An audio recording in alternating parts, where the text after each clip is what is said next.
My name is Jaime Koebel, and I'm originally from Lac La Biche, Alberta. It's just about 2.5 hours northeast of Edmonton. And I work for the Métis Settlements General Council as Public Relations and Development Officer. And I have also a small business on the side, and I do public performances for Métis cultural dance. I'm an artist and do public speaking. I think there's, a number of issues depending on which Métis community you're coming from, but there are some general themes that still sort of get the attention of Métis in terms of identity.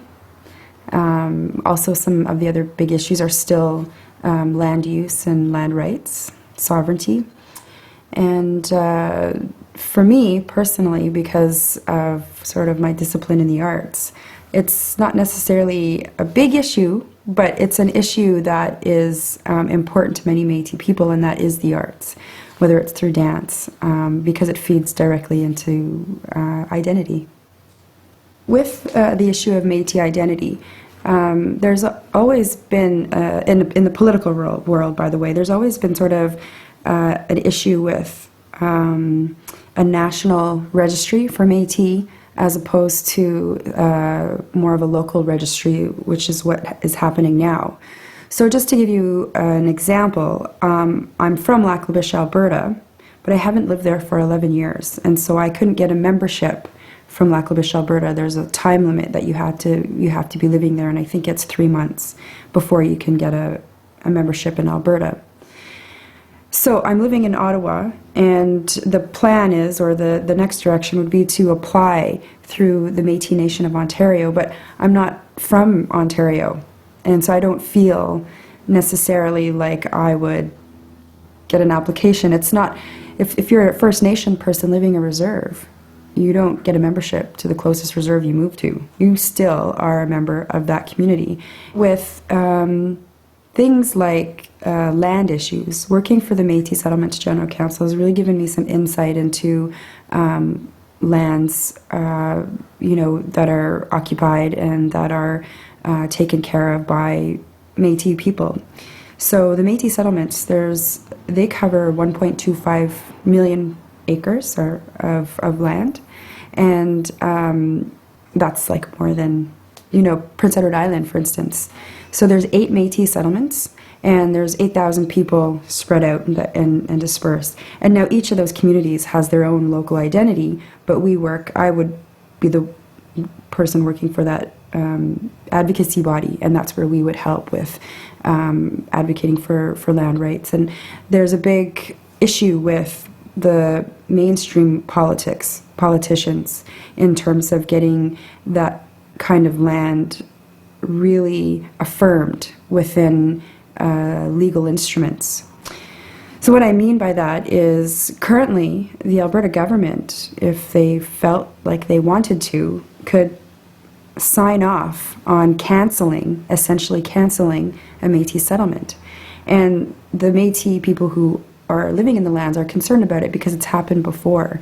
The issue of veterans is a big, important issue for us also. Many of our people went off to go and fight in the war, and when they came back to try to get, veterans' rights, veterans' benefits, you would go to Veterans Affairs, but Veterans Affairs said, you're Aboriginal, go to Indian Affairs. And Indian Affairs, basically said, well, you're not Indian, you're Métis. So, go back to Veterans Affairs. So we only have about 3 veterans left on our settlements. And, even in terms of getting their medals recognized. And they were given lands when they got back, but they were given Métis settlement land. You can't give something that belongs to everybody to one person. So there are still some issues around that, and also from the past veterans. The child welfare system also, there's more people, more Métis kids in care now than there ever was, and that includes the 60 scoop. And so that's sort of an issue within our communities too, and keeping families together. Education is a pretty big key in assisting Métis people to gain, the skills required to fit into one of these, issue-based categories, and even just to help improve the economy. Education is also key for non-Aboriginal people, and I think having people go to schools, universities to talk about Métis issues, rights, and just identity, I think is key. But education and training, I know, has been something that's been, to try to get as many people who are Métis understanding about their own history and their own knowledge. The Métis National Council exists, and although the Métis Settlements General Council is not a part of the Métis National Council, they are an advocacy group as well, and they often meet with political leaders, including the Prime Minister, other ministers and MPs, to further their goals towards achieving, whether it be sovereignty or whether it would be, other areas such as Métis registry. That would be their goal. In 2003, I would say the Powley decision was huge. The Powley decision is a court case of a man who had shot a wild animal, I think a moose or something, and this court case was essentially to show that Métis have hunting rights, and we hadn't had a case like that before.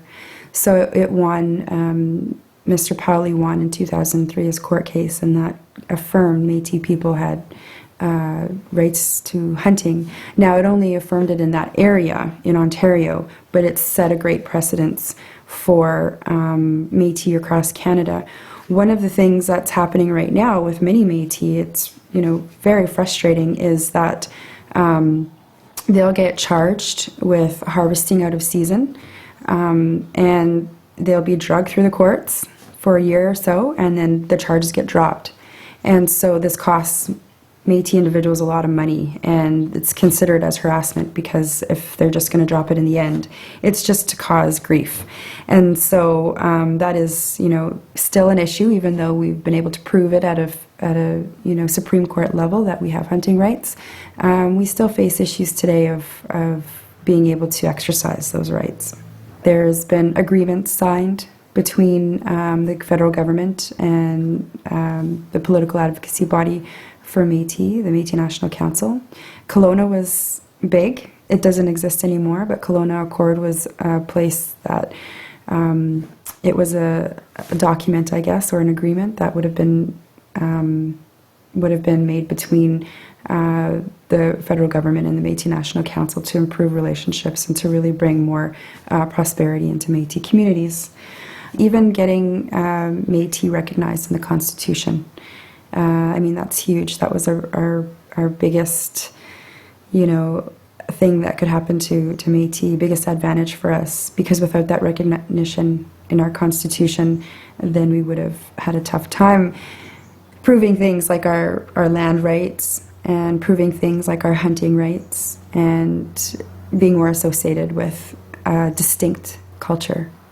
Another really big issue that I was working on within Métis Settlements General Council, but is also being worked on with other Métis political organizations, is the issue around missions, day schools, and boarding schools. So many people have heard about residential schools, and many First Nations people who have gone to residential schools, the public apology that recently happened by the Prime Minister, and the Truth and Reconciliation Commission that was set up. Now, one of the things that's different for the Métis is kind of similar with regard to the veterans issue, in that there isn't really a forum or a space for Métis who went to missions, day schools, and boarding schools to be heard and recognized. So even though we had all of this amazing, these things happen around recognition for residential schools, there isn't that same recognition. The apology didn't include missions, day schools, and boarding schools. Any of the funding that was provided to some of the victims of residential schools or some of the attendees of the residential schools doesn't apply to people who went to missions, day schools, and boarding schools. And in fact, they're so similar that you'd have clergy or teachers from a residential school who would go to a mission or a day school or a boarding school as a substitute for the day. So they shared the teachers, they had the same experience, but that's one really big faux pas in Canadian history if we can recognize residential schools but not missions, day schools, and boarding schools for the Métis. There's still issues around health. Health in terms of, obesity is now huge in Aboriginal communities, and trying to maintain a healthy, lifestyle. I think traditionally we used to eat a lot of foods. Even myself, growing up as a kid, we used to eat a lot of food from the land. And so that way we were really well nourished, and we had, the proper sort of foods without any chemicals in them and all kinds of things. And so now it's a little bit harder to maintain that traditional food intake. Some specific challenges for urban Métis people, especially in Ottawa, is that sense of community, or almost lack of having a sense of a Métis community. So back home in Alberta, we'd have people who would drop in, for some tea in Bannock or for something to eat and a visit. And they could do all that without calling ahead of time. They could do all of that without, needing an invitation. There's a lot of actual, challenges that face Aboriginal women in terms of health and safety. One of them is that Aboriginal women have the highest rate of HIV and AIDS in all of Canada. There's also, in terms of the jails, there's a lot of Aboriginal women in jails. That's disproportionate to the rest of the country. But probably one of the biggest things, I think, that face Aboriginal women is the whole issue of missing and murdered Aboriginal women. And there's, the numbers vary from 500 to 800 missing in Canada. And if that was, a group of women from, maybe another culture, would it be recognized as much? Or not as, would be recognized more? What I hope for my family and for Métis people in all of Canada is to be able to have a strong sense of pride about who they are, a strong sense of pride in their leadership. I hope to see some really amazing Métis leaders come up in the next few years. I want my family to be safe. I want them to know about their culture and where they come from, and how to share that with other people.